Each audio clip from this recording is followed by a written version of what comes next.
Hey, check out my brand new silverware drawer organizer. It is made of plastic and it's also expandable. It does have 5 sections across the middle here and then kind of a middle one for kind of miscellaneous stuff.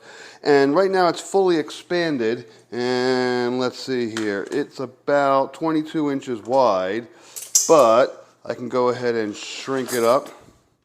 I can push both sides together. If I want, I can actually go ahead and just extend one side like that, or both sides. I'll do it like that.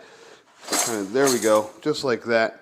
And it just extends all the way out. It's 22, or it's, what is it? It's about 12 or 22. It's about 5 inches on each side. So then I go ahead and just put all my little extra miscellaneous stuff in there. Here we go, just like that. It does have little rubber feet on the bottom, so it doesn't slide around the drawer too much. However, it does tend to slide back a little bit. So I just put a little box of cutlery back there just to kind of keep it from sliding back into the drawer. It doesn't slide too much left to right, but going back and forth with the drawer like this, it does, even with the rubber feet, tend to slide a little bit. But again, any kind of a blocker in the drawer will prevent that. And it works really well. It's nice and big. I like it. It's lightweight, plastic, simple. Got it from Amazon. Highly recommended.